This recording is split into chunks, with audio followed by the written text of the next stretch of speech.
오늘 미디어 정거장에서 다룬 영화는 지금 그간 아마 우리가 다뤘던 영화들 중에 아마 손에 꼽을 만큼의 대중성을 갖고 있는 영화가 아닌가. 그렇죠. 대중영화. 라고 생각이 드는데 벤자민 단추의 시간은 거꾸로 간다.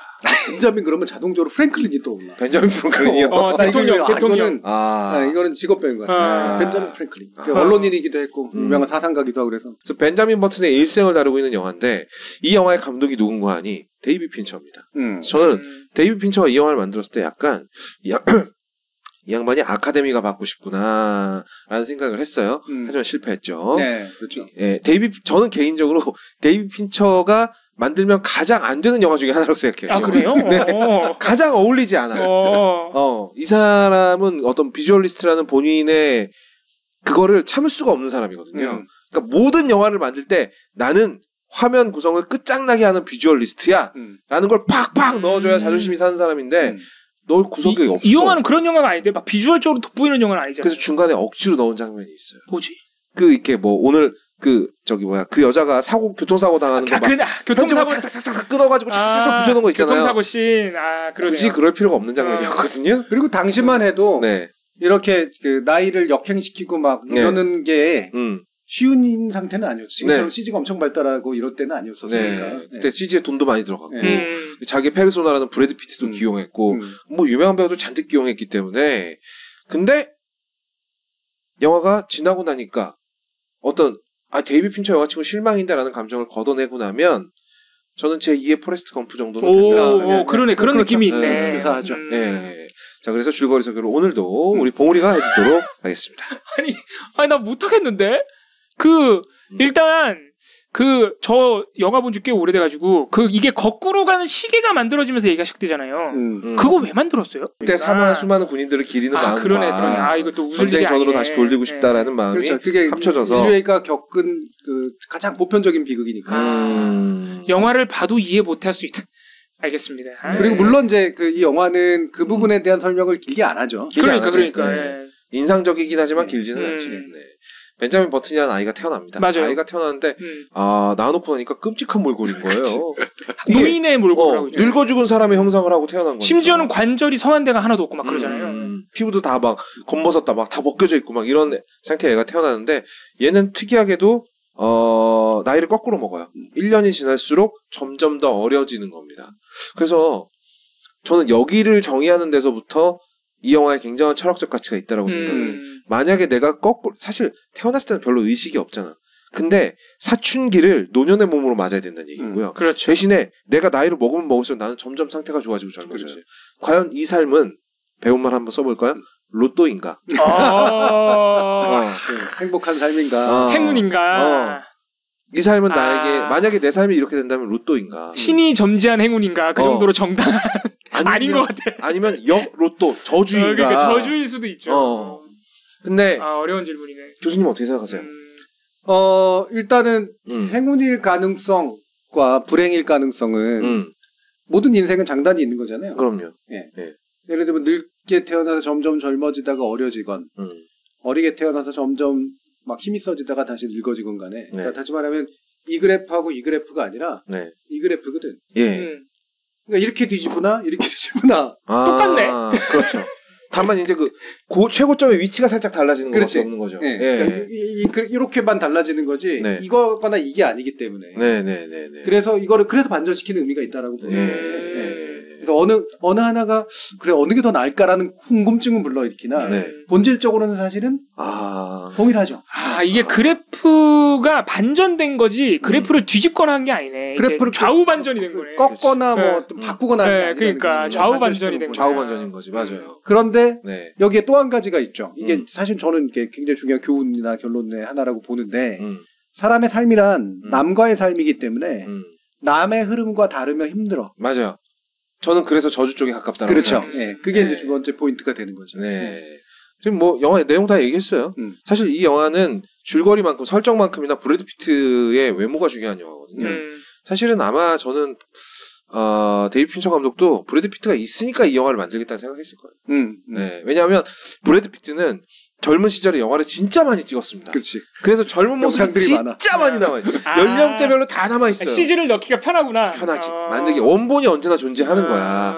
그래서 그 벤자민 버튼이 살아가는 얘기예요. 살아가는 얘기인데 일대기 영화예요. 일대기 영화. 그렇죠. 조금 다른 점이 있다라고 한다면 보통은 첫사랑을 자기 연령대의 여자랑 하게 되잖아요. 그렇죠. 네. 근데 실제로 벤자민 버튼이 실제 육체 관계를 처음 맺게 되는 여자는 노년의 여자예요. 노년에 접어든 여성이에요. 그렇죠.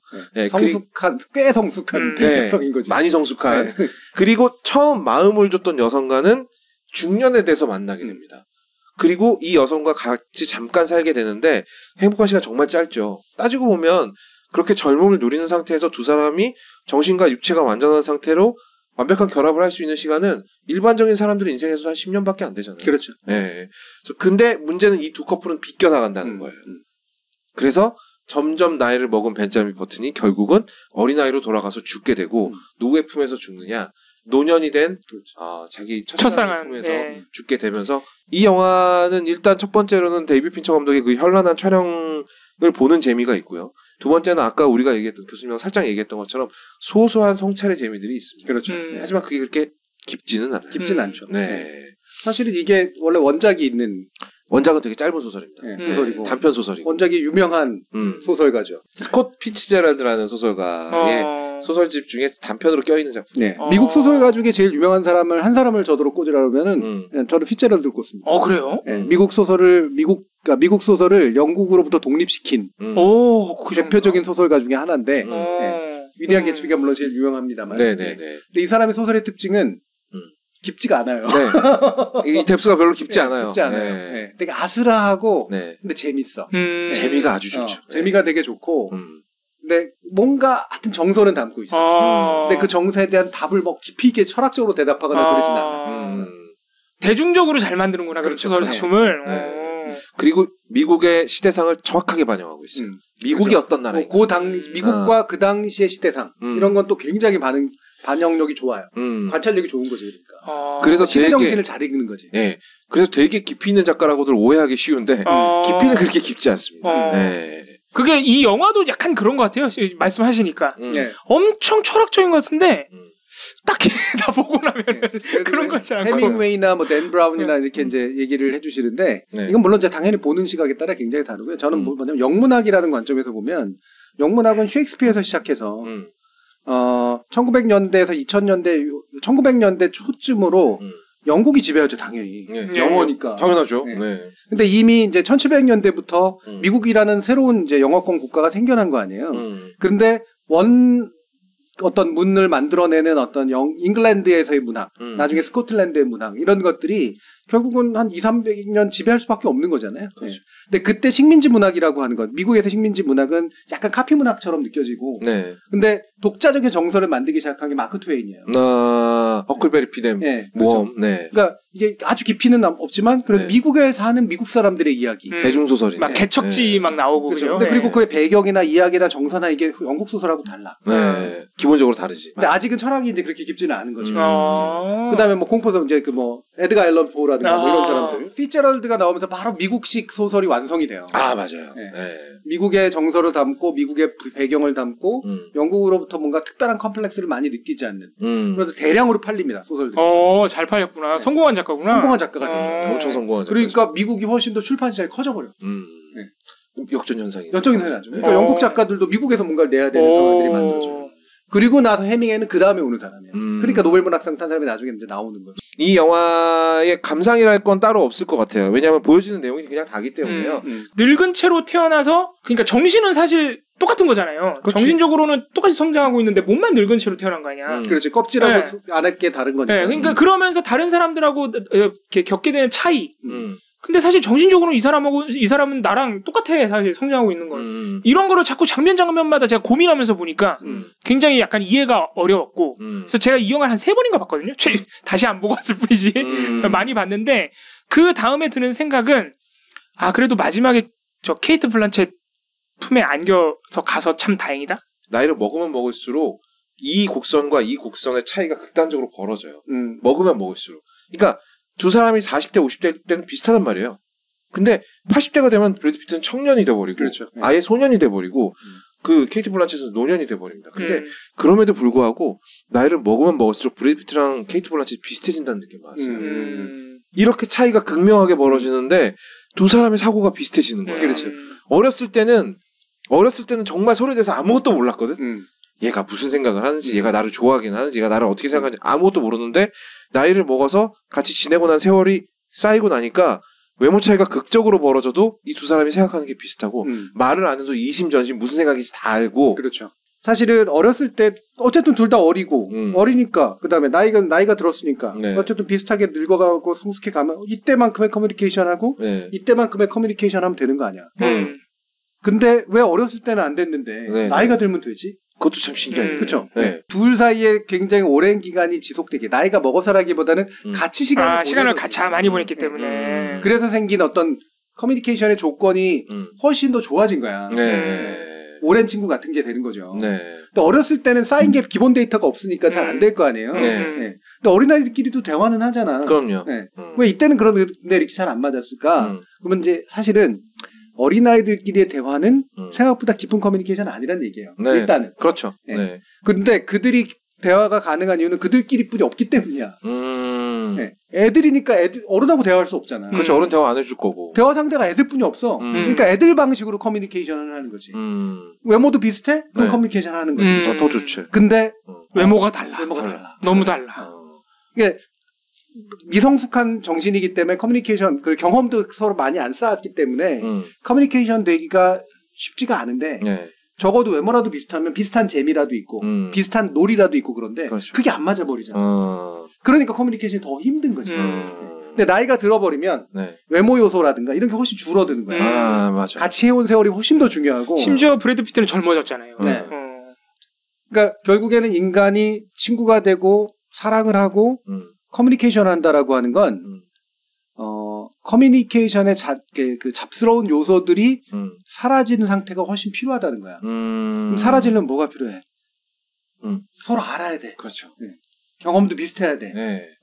또는 그러니까 뭔가 왔다 갔다 했기 때문에 생긴 어떤 서로 간의 룰 같은 것도 좀 있어야 돼. 서로를 알아낸 거지. 네. 서로가 튜닝이 된 거지. 네, 그렇죠. 이런 것들이 있으면 잡스러운 커뮤니케이션을 방해하는 그런 식의 요소들이 상대적으로 줄어들면서 좀 더 본질적인 커뮤니케이션을 할 수 있게 된다는 거야. 외모나 이런 것들이 부차적이다라고 하는 게 그래서 드러나는 거지. 고갱이들만 남은 의사소통? 그렇죠. 아무래도 사람이 보는 시선이 중요하다 보니까 제가 이제 거의 잡스럽다 해서 이 영화를 다뤘어요. 근데 대다수는 브래드 피트가 저 외모가 됐는데 굳이 케이트 블란쳇한테 돌아오는 게 이해할 수 없다. 거기 나 같은 사람밖에 없어. 거기. 아니 지금까지 삶의 경험을 잔뜩 쌓았고 그렇지. 거기다 아버지가 물려서 돈도 많아. 맞아. 그 시절에 막 오토바이 타고 달리는 모습 보면 진짜 와 어마어마하잖아요. 근데 저 브래드 피트가 왜 굳이? 근데 저는 그때는 그 어떻게 대답했는지 기억이 안 나는데 같이 한 추억은 블란쳇한테만 있잖아요. 그렇죠. 네. 그럼요. 그리고 애도 낳잖아요. 애도 낳았어요. 그죠? 네. 그러니까 예를 들면은 물론 이제 이 소설의 전제 중에 뭐 그 전제가 잘못됐으면 깨지는 것 중에 하나가 뭐냐면 그릇과 내용이 일치한다 설이 있고 안 일치한다 설이 있단 말이에요. 네. 영육 분리설과 영육 일치설. 네. 네. 저는 영육 일치설에 좀 더 가깝거든요. 네. 교수님 이런 얘기 하신 적 있어요. 네. 네. 그릇하고 정신이 이렇게 영혼이라고 하는 게 과히 막 엄청 분리될 수 있는 게 아니다. 몸이 늙으면 마음도 늙고. 네. 몸이 젊으면 마음도 젊다. 네. 근데 이런 건데 이게 어긋나면 굉장히 힘들어지거든요. 네. 마음은 엄청나게 막 젊은데 몸이 안 좋아.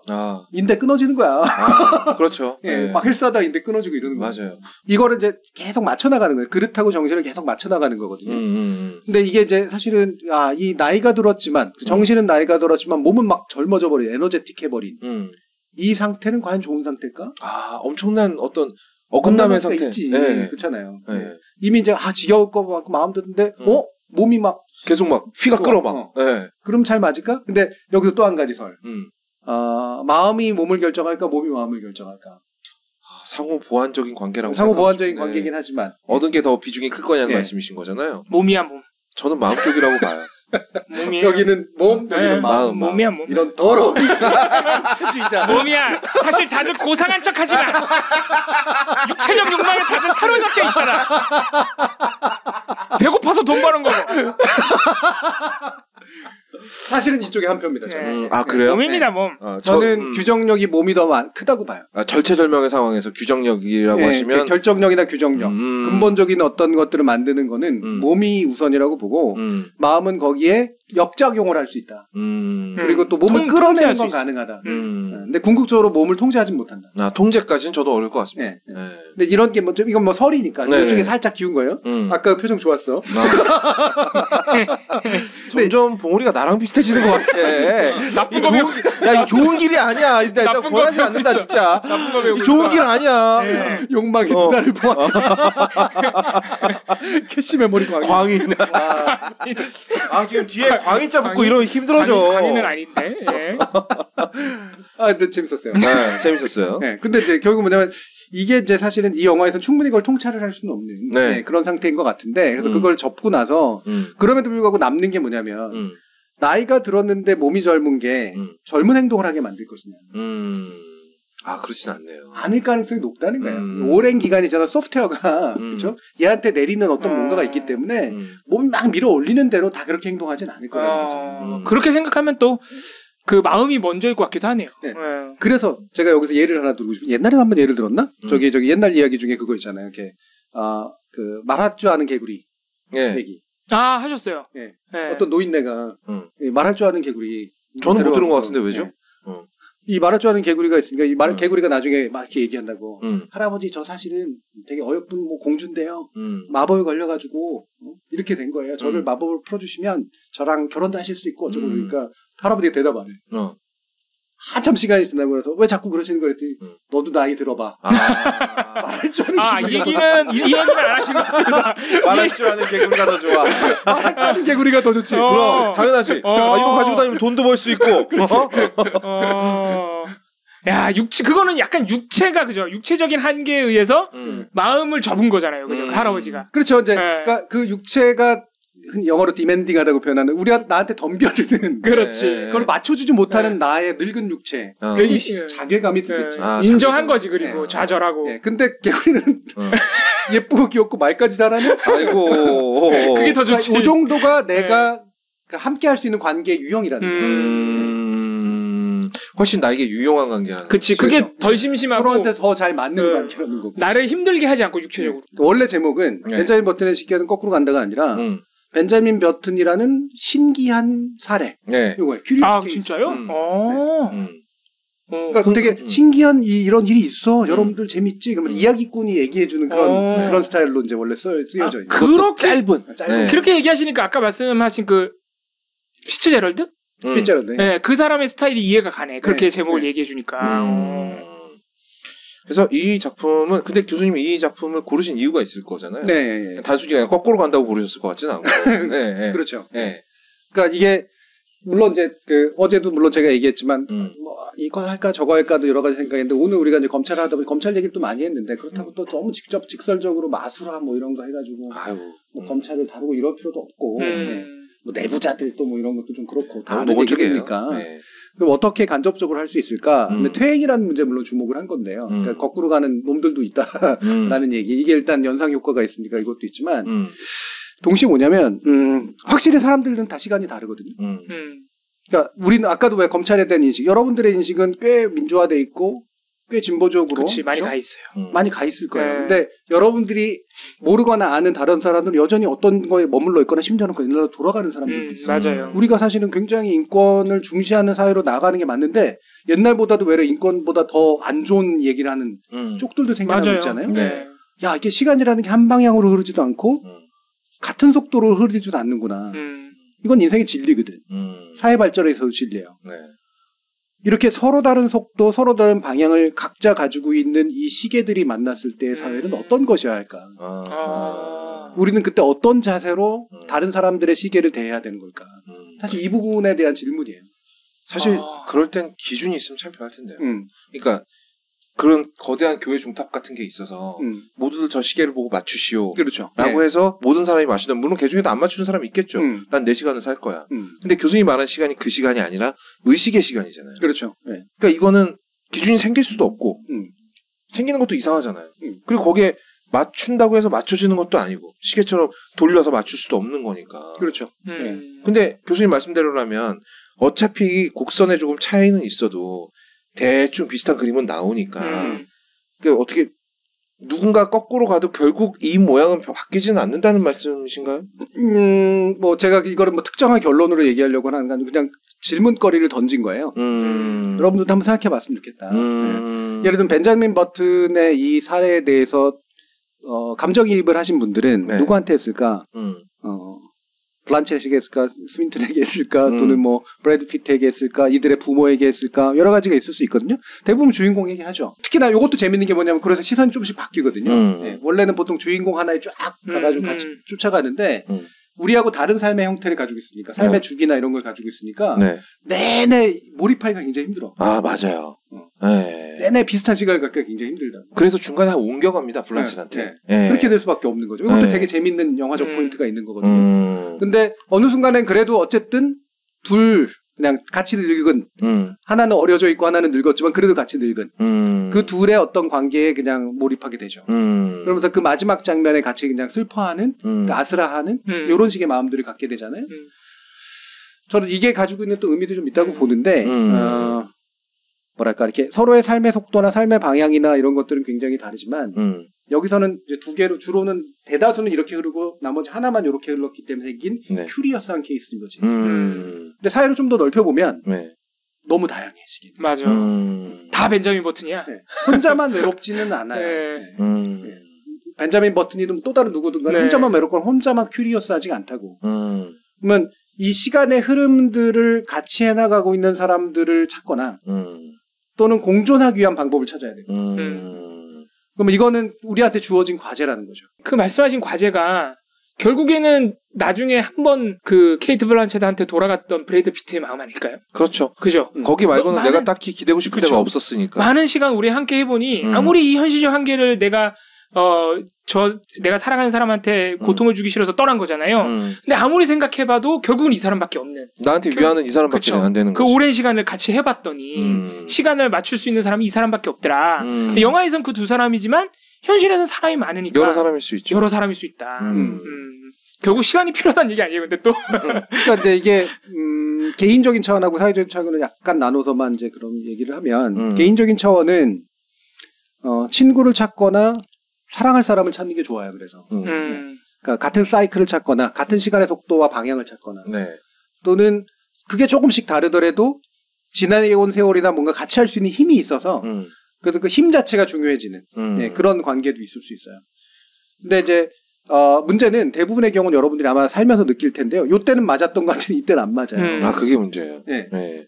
그러니까 남자 여자가 같이 뭐 부부 생활을 하건 사실 안 맞습니다. 네. 이를테면 말 그대로 성욕의 사이클도 굉장히 다를 수 있고요. 네. 어떤 사람은 직업 세계를 가지고 직업 세계의 사이클로 갑자기 들어가 버려요. 그래프로. 또 어떤 사람은 집에 있으면 집의 그래프로 이제 들어가 버리거든요. 그러면 시간이 꽤 지나고 꽤 벌어져 있어요. 각자 다른 직업의 사이클로 들어가 버리면 더 굉장히 달라집니다. 네. 시간의 속도도 다르고 방향도 진짜로 달라요.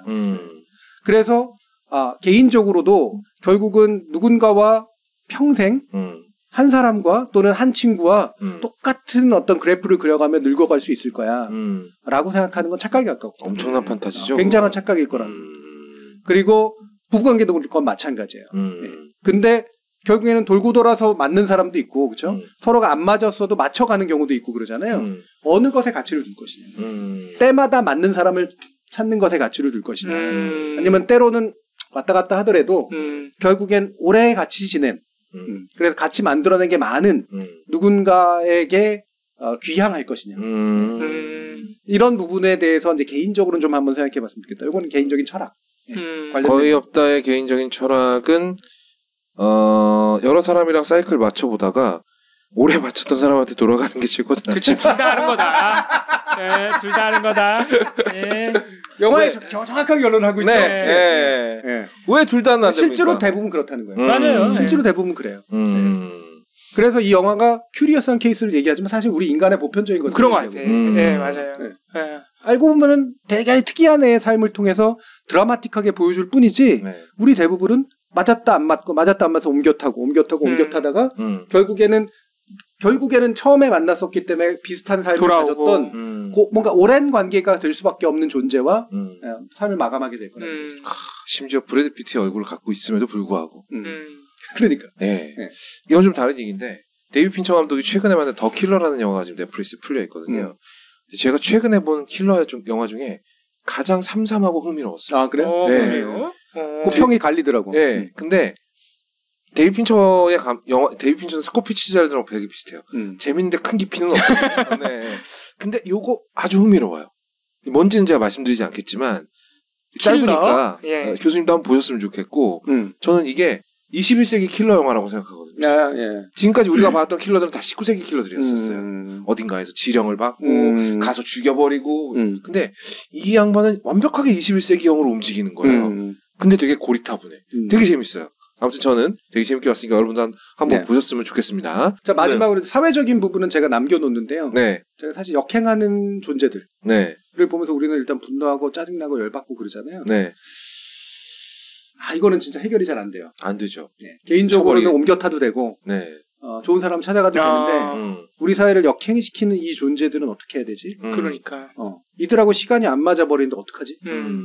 이 부분은 개인적인 것과는 좀 다르게 풀어야 될 것 같다라는 생각을 좀 그러니까 분노하게 되고 짜증나게 되는 이유가 바로 이 개인적인 선택과는 다르기 때문에 나는 그냥 안 보면 되는데 개인적으로는 사회적이기 때문에 안 볼 수가 없고 그러니까 이거는 억지로 시계를 맞추거나 그들의 시계를 빼앗거나 제거해버리지만 안 되는 상황도 있구나. 그러네. 이런 상황이 벌어지겠구나 라고 느껴요. 공존만으로 해결할 수 없는 문제들이니까.